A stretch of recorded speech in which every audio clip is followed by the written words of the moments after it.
एक दिन की बात है। कुणाल जादूगर अपने घर के सामने टहल रहा था। तभी अचानक से वहाँ पर 5 दुल्हनें रोती हुई आ जाती हैं। उन 5 दुल्हनों को देखकर कुणाल जादूगर को बहुत ताज्जुब होता है और वो उनसे कहता है, अरे तुम 5 कौन हो और इस तरह कहाँ पर जा रही हो? आज हम 5 अपने होने वाले पतियों के साथ मंदिर में शादी करने जा रही थी, लेकिन तभी एक चुड़ैल और राक्षस भाई बहन ने हम पर हमला कर दिया। वो दुष्ट राक्षस हमारे पतियों को पकड़कर अपने साथ ले गया है। बड़ी मुश्किल से हम 5 वहाँ से अपनी जान बचाकर भाग पाई हैं, लेकिन उसकी चुड़ैल बहन अब भी हमारा पीछा कर रही है। अरे तुम बिल्कुल भी मत डरो, मेरे होते हुए कोई चुड़ैल तुम्हारा कुछ भी नहीं बिगाड़ सकती। आने दो उस चुड़ैल को, मैं उसे सबक सिखाऊंगा। फिर वो लोग उस चुड़ैल का इंतजार करने लगते हैं कि तभी थोड़ी ही देर में वो चुड़ैल वहाँ पर आ जाती है। अच्छा, तो तुम 5 भागकर यहाँ पर आ गई हो, लेकिन अब तुम्हें मुझसे कोई भी नहीं बचा सकता। चलो मेरे साथ। ठहर जा चुड़ैल, अगर तुझे अपनी जान प्यारी है तो चुपचाप यहाँ से लौट जा, वरना मैं तुझे जान से मार दूंगा। अच्छा, तो तू एक मामूली आदमी होकर मुझे धमकी देता है। मुझे आज तक बड़े से बड़े साधु भी नहीं मार पाए, तो तू क्या चीज है? अरे बेवकूफ, मैं चुड़ैल हूँ, चुड़ैल। तू मेरा क्या बिगाड़ लेगा? लगता है तू सीधी तरह नहीं मानेगी, तुझे सबक सिखाना ही पड़ेगा। उसके बाद कुणाल जादूगर वहाँ से गायब हो जाता है और अपने घर के अंदर रखा हुआ जादुई लहंगा बाहर लेकर आ जाता है। चल मेरे जादुई लहंगे, इस दुष्ट चुड़ैल को जान से मार दे। लेकिन ये सुनते ही वो चुड़ैल जोर जोर से हंसने लगती है। ये लहंगा मेरा क्या बिगाड़ लेगा? मैं अभी अपने मुंह से आग उगलकर इस लहंगे को जलाकर राख कर दूंगी। फिर अगले ही पल चुड़ैल अपने मुंह से आग उगलने लगती है, लेकिन तभी जादुई लहंगे के अंदर से ढेर सारे बर्फ के टुकड़े चुड़ैल के ऊपर गिरने लगते हैं और देखते ही देखते वो चुड़ैल जमीन पर गिरकर ठंड के मारे कांपने लग जाती है और कांपते हुए कहती है, अरे रे रे रे, मुझे बहुत ठंड लग रही है। अरे कोई मुझे बचाओ, मुझसे ये ठंड बर्दाश्त नहीं हो रही। थोड़ी ही देर में उस चुड़ैल का शरीर जमकर पूरी तरह से बर्फ में बदल जाता है। उसके बाद जादुई लहंगा अपनी शक्ति से वहाँ पर एक बहुत बड़ा सा गड्ढा खोदकर चुड़ैल को उसमें दफन कर देता है। ये देखकर 5 दुल्हनें बहुत ज्यादा खुश हो जाती हैं और वो कुणाल जादूगर का शुक्रिया अदा करने लगती हैं। हमारी जान बचाने के लिए आपका बहुत बहुत शुक्रिया। आप दया करके हमारे पतियों की भी जान बचा लीजिए, वरना वो राक्षस हमारे पतियों को जान से मार देगा। तुम लोग चिंता मत करो, मेरा ये जादुई लहंगा उस राक्षस को भी जान से मारकर तुम्हारे पतियों की हिफाजत करेगा। फिर अगले ही पल वो जादुई लहंगा एक सुंदर सी कार के रूप में बदल जाता है और उन दुल्हनों से कहता है, चलो चलो, अब जल्दी से तुम सब मेरे अंदर सवार हो जाओ। फिर वो 5 दुल्हनें उस कार में बैठ जाती हैं और वो कार हवा में उड़ने लगती है। फिर थोड़ी ही देर में वो जादुई कार राक्षस की गुफा में पहुंच जाती है। गुफा में मौजूद राक्षस ने उन 5 दूल्हों को रस्सियों से बांध रखा था और वो एक बड़ी सी तलवार लेकर उन्हें मारने के लिए आगे बढ़ रहा था। तभी वो जादुई लहंगा अपने असली रूप में आ जाता है। मेरा ये जादुई लहंगा तुम लोग अपने पास ही रखो, ये हमेशा तुम सबकी रक्षा करेगा। अपनी बहन की मौत की बात सुनते ही राक्षस गुस्से से तिलमिला जाता है। फिर राक्षस अपने शरीर का आकार बड़ा करके उस जादुई लहंगे को पकड़ लेता है, लेकिन अगले ही पल उस जादुई लहंगे के अंदर से ढेर सारी तलवारें बाहर निकलकर राक्षस के शरीर पर हमला कर देती हैं। फिर वो सभी तलवारें राक्षस के दोनों हाथ काट देती हैं। अरे मर गया रे, मुझे बहुत दर्द हो रहा है। अरे कोई बचाओ मुझे। फिर वो सारी तलवारें राक्षस की गर्दन को काटकर उसे जान से मार देती हैं। इस तरह उस बुरे राक्षस का अंत हो जाता है। उसके बाद कुणाल जादूगर उन 5 दुल्हनों की शादी करवा देता है। फिर शादी के बाद कुणाल जादूगर उन 5 से कहता है, मेरा ये जादुई लहंगा तुम लोग अपने पास ही रखो, ये हमेशा तुम सबकी रक्षा करेगा। फिर वो जादुई लहंगा उन लड़कियों को ढेर सारे सोने के सिक्के देकर उन्हें बहुत अमीर बना देता है। इस तरह सब कुछ ठीक हो जाता है और वो 5 लड़कियाँ अपने पतियों के साथ एक बड़े आलीशान घर में रहते हुए हंसी खुशी से अपना जीवन जीने लगती हैं। बहुत समय पहले की बात है। राजस्थान के एक शहर में स्नेहा अपनी सौतेली माँ सरस्वती और पिताजी राम किशन के साथ में रहती थी। स्नेहा एक बहुत ही शांत और नेक दिल की लड़की थी। उसमें बस एक ही कमी थी, वो था उसका काला रंग। स्नेहा के काले रंग की वजह से सभी लोग उसका बहुत मजाक उड़ाया करते थे। कोई स्नेहा को काला भालू तो कोई कल्लू माई कहकर उसका मजाक उड़ाया करता था। स्नेहा की सौतेली माँ सरस्वती स्नेहा का बहुत अच्छे से ध्यान रखा करती थी। स्नेहा की सगी माँ के गुजर जाने के बाद स्नेहा की सौतेली माँ ने ही स्नेहा का पालन पोषण किया था। गांव मोहल्ले के सभी बच्चे जब कभी भी स्नेहा का उसके काले रंग की वजह से मजाक उड़ाते तो उसकी सौतेली माँ उसको अपने गले से लगाकर समझाया करती थी कि रंग रूप सब ऊपर वाले की देन है, इंसान की पहचान तो उसके अच्छे कर्मों से होती है। इसी तरह दिन गुजर रहे थे और एक दिन, प्यारे बच्चों, हमारे स्कूल में क्रिसमस ट्री के मौके पर सभी बच्चों के लिए एनुअल फंक्शन मनाया जा रहा है। इस फंक्शन में सभी बच्चे अच्छे अच्छे ड्रेसेस पहन कर आएंगे। क्लास के सभी बच्चे आपस में डिवाइड होकर 2-2 का पैर बना ले। हर ग्रुप में एक लड़का और एक लड़की होनी चाहिए जो अपनी एक परफॉर्मेंस तैयार कर ले। इतना कहकर टीचर वहाँ से चली जाती है और क्लास के सभी बच्चे आपस में बात करने में लग जाते हैं। कोई कहता है कि मैं तो हाई हील्स के सैंडल और उस पर एक सुंदर सा गाउन पहन कर आऊंगी। तो कोई कहता है, मेरे पिताजी मेरे लिए मुंबई से एक शॉर्ट ड्रेस लेकर आए थे, मैं वही पहन कर आऊंगी। लड़के भी आपस में बात करने में लगे हुए थे। मैं उस लड़की के साथ परफॉर्मेंस करूंगा जो क्लास में सबसे सुंदर होगी। ऐसे ही तरह तरह की बातें हो रही थी, परंतु स्नेहा क्लास में अकेले ही बैठी बैठी कुछ सोच रही थी कि उसके पास ना तो पहनने के लिए ज्यादा सुंदर कपड़े हैं और ना ही कोई लड़का उसका काला रंग देखकर उसके साथ पैर बनाएगा।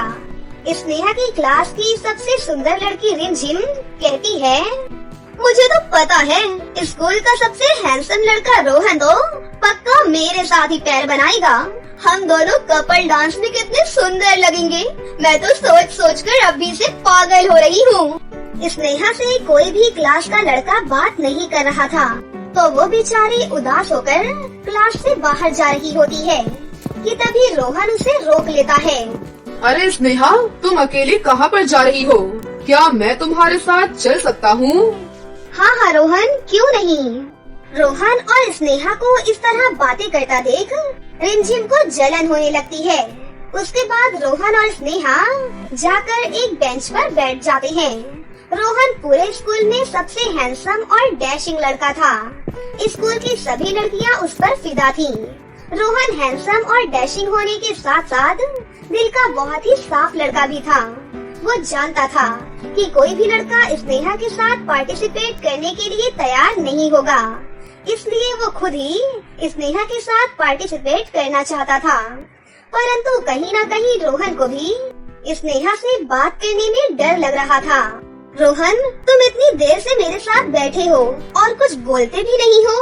अगर कोई बात हो तो तुम मुझे बिना डरे बोल सकते हो। नहीं नहीं स्नेहा, ऐसी कोई बात नहीं है। मैं तुमसे केवल एनुअल फंक्शन के बारे में ही बात करने आया था। नहीं, मैं उस दिन छुट्टी पर रहूंगी।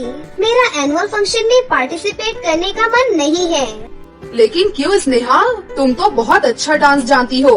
मुझे तो लगता है कि इस बार एनुअल डे की ट्रॉफी तुम्हारे ही हाथ आने वाली है। डांस तो मैं जानती हूँ, परंतु तुम नहीं समझ सकते रोहन। बात केवल डांस की नहीं है। मेरे साथ पैर बनाने के लिए एक लड़का भी तो चाहिए। मुझ जैसी काली लड़की के साथ आखिर कौन सा लड़का पार्टिसिपेट करना चाहेगा? तुम ऐसा क्यों सोच रही हो स्नेहा? काले रंग गोरे रंग से क्या कोई सुंदर बन जाता है? असली सुंदरता तो इंसान के शब्दों में होती है और उसके बोल चाल में होती है।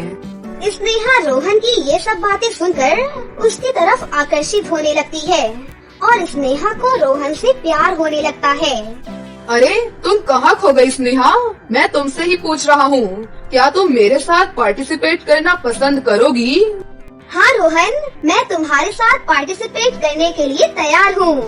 और इस तरह दोनों काफी देर तक बैठकर बातें करती हैं और छुट्टी होते ही दोनों अपने अपने घर के लिए निकल जाते हैं। घर पहुँचने के बाद स्नेहा का मन अभी भी रोहन के साथ लगा होता है। वो रोहन की सभी मीठी मीठी बातें याद कर रही होती है। स्नेहा के दिल में रोहन के प्रति प्यार और भी ज्यादा बढ़ गया था और अब उसे सिर्फ रोहन ही रोहन दिखाई दे रहा था। स्नेहा बेटा, तुम कहाँ खो गई हो? मैं तुमसे ही पूछ रही हूँ। आज स्कूल का दिन कैसा गया? कहीं नहीं माँ, मैं बस स्कूल में आयोजित किए जा रहे फंक्शन के बारे में सोच रही थी। माँ, आपको पता है हमारे स्कूल का एक लड़का रोहन मेरे साथ एनुअल फंक्शन पर पार्टिसिपेट कर रहा है। मैंने तो सोच लिया है कि इस बार मैं डांस में कोई भी कमी नहीं छोड़ूंगी। माँ, मेरी अलमारी में जो गाउन है ना, जो पिताजी मेरे लिए पिछले साल जन्मदिन पर लाए थे, उसे प्रेस करके रख दीजिएगा। और हाँ, मेरे स्कूल के शूज भी धो दीजिएगा। मैं वही पहनकर फंक्शन में चली जाऊंगी। स्नेहा की माँ जानती थी कि स्नेहा को एनुअल फंक्शन पर पार्टिसिपेट करने के लिए एक नए गाउन की आवश्यकता है, परंतु वो अपने पिताजी की कमाई और घर की आर्थिक स्थिति देखकर ये बात नहीं बोलती है। ये तो बहुत ही अच्छी बात है बेटा, तुम चिंता मत करो, मैं सभी चीज तैयार रखूंगी। तुम केवल अपनी डांस प्रैक्टिस पर ध्यान दो। इतना कहकर सरस्वती वहाँ से चली जाती है, परंतु सरस्वती मन ही मन ये सोच लेती है कि वो अपनी बेटी के लिए एक गाउन और एक सैंडल जरूर लेकर आएगी। सरस्वती ने अपने रोज के खर्चों में से कुछ रुपए बचा कर रखे थे। सरस्वती उन रुपयों को लेकर मार्केट में स्नेहा के लिए एक सुंदर सा गाउन लेने के लिए चली जाती है। सरस्वती को बहुत ही सुंदर सुंदर गाउन देखने को मिलते हैं, परंतु शहर के इतने महंगे रेट्स की वजह से वो उन्हें नहीं खरीद पाती। सरस्वती एक बहुत बड़े शोरूम के बाहर खड़े होकर एक सुंदर से गाउन को देख रही होती है कि तभी उस शोरूम का मालिक बाहर निकलकर सरस्वती को डांटने लगता है। मैं तुझे पिछले 10 मिनट से देख रहा हूँ कि तू यहीं खड़ी होकर मेरी दुकान पर नजर बनाए हुए है। मुझे तो तू कोई चोर उचक्की लगती है। जरूर तेरा इरादा मेरी दुकान से चोरी करने का है। रुक, अभी मैं पुलिस को बुलाता हूँ। अरे नहीं नहीं मालिक, मैं तो केवल अपनी बेटी के लिए सुंदर सा गाउन देख रही थी। ये देखिए, मेरे पास रुपए भी हैं। ये क्या, तू तो केवल 500 रुपए लेकर आई है। 500 में तो हमारे शोरूम में एक रुमाल भी नहीं मिलता। ये तो फिर भी पूरे 10,000 रुपए का गाउन है। माफ कीजिए सरकार, मैं अभी यहाँ से चली जाती हूँ। कृपया पुलिस को न बुलाइए। वो सेठ सरस्वती को बहुत खरी खोटी सुनाता है और सरस्वती चुपचाप वहाँ से चली जाती है। सरस्वती बहुत उदास होकर बैठी होती है कि वो अपनी बेटी के लिए कुछ भी नहीं कर पा रही है। फिर अगले दिन सरस्वती एक सुनार के पास 10,000 रुपए उधार लेने के लिए पहुँच जाती है। सेठ जी, आप मुझे 10,000 रुपए उधार दे दीजिए। मैं अगले 6 महीने में आपके रुपए सूद समेत लौटा दूंगी।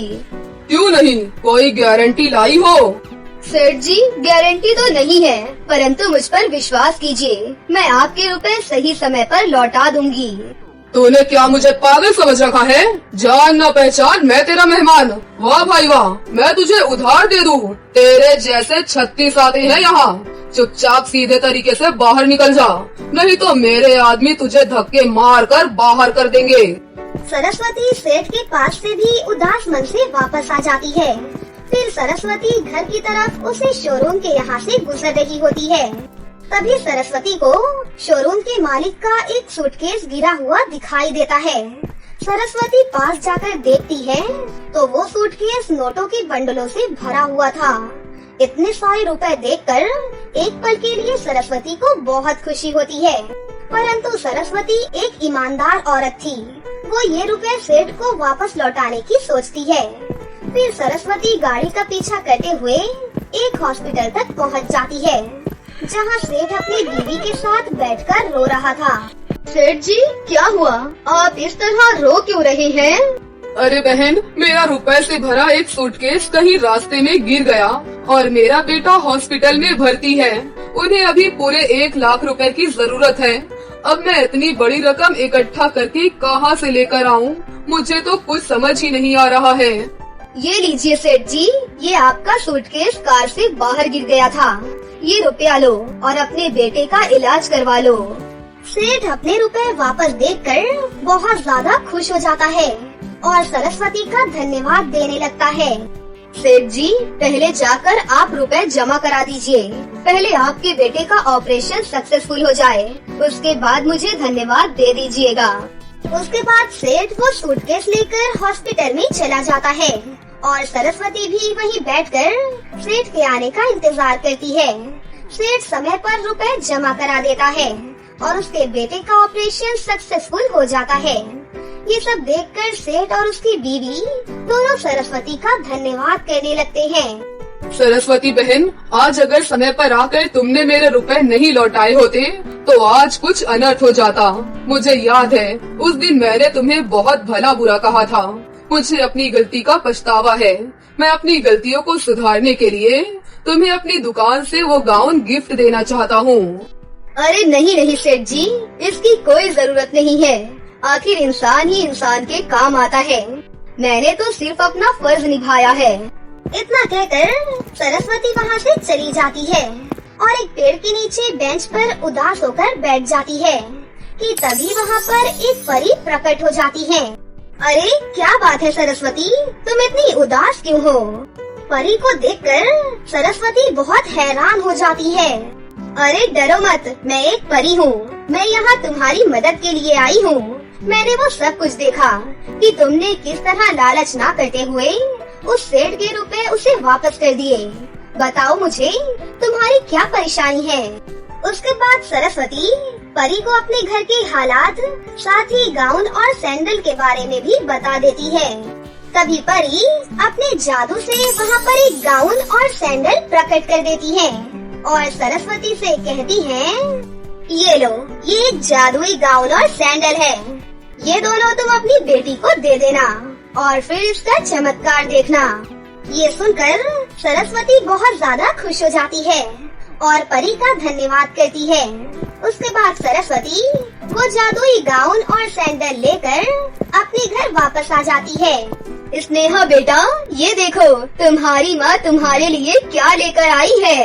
वाह माँ, ये तो ब्रांडेड गाउन और सैंडल है। मुझे तो अपनी आंखों पर विश्वास ही नहीं हो रहा है कि आप इतना सुंदर गाउन और सैंडल मेरे लिए लाई हो।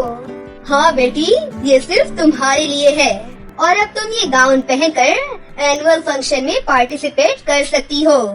स्नेहा वो गाउन और सैंडल देखकर बहुत ज्यादा खुश हो जाती है और फिर स्नेहा उस गाउन और सैंडल को पहनकर देखने लगती है कि तभी एक जादू होता है और वो बहुत ही खूबसूरत और गोरी हो जाती है।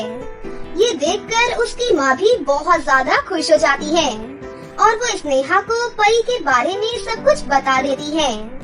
इसके बाद अगली सुबह स्नेहा वो गाउन और सैंडल पहनकर तैयार होकर एनुअल डे में पार्टिसिपेट करने चली जाती है। वहाँ फंक्शन में रोहन और स्नेहा अपनी परफॉर्मेंस देकर सभी ऑडियंस का दिल जीत लेते हैं और कपल्स ऑफ द ईयर का अवार्ड जीत लेते हैं। फंक्शन के बाद रोहन स्नेहा से कहता है, स्नेहा, मैंने तुमसे फंक्शन में नहीं पूछा, लेकिन क्या तुम मुझे बता सकती हो कि तुम इतनी सुंदर कैसे हो गई हो? उसके बाद स्नेहा रोहन को परी के बारे में सब कुछ बता देती है। फिर कुछ दिनों के बाद जादुई गाउन और सैंडल की वजह से स्नेहा और उसके माता पिता बहुत ज्यादा अमीर हो जाते हैं। साथ ही स्कूल में सभी लड़के और लड़कियां स्नेहा को पसंद करने लगते हैं और सभी लोग उसके फ्रेंड्स बन जाते हैं। लेकिन वहीं दूसरी तरफ रिमझिम को ये सब देखकर बहुत गुस्सा आता है। ऐसे ही धीरे धीरे रोहन को भी स्नेहा से प्यार होने लगता है और एक दिन स्कूल के पार्क में रोहन स्नेहा को प्रपोज कर देता है। स्नेहा, मैं तुमसे बहुत प्यार करता हूँ। क्या तुम मुझसे शादी करना चाहोगी? हाँ रोहन, क्यों नहीं, मैं भी तुमसे बहुत प्यार करती हूँ। तो फिर ठीक है, हम अपनी पढ़ाई खत्म होने के बाद शादी कर लेंगे। इस तरह वो दोनों बहुत खुश हो जाते हैं। ऐसे ही दिन बीतने लगते हैं और उनकी पढ़ाई खत्म होने के बाद रोहन और स्नेहा शादी कर लेते हैं और हंसी खुशी से एक साथ रहने लगते हैं।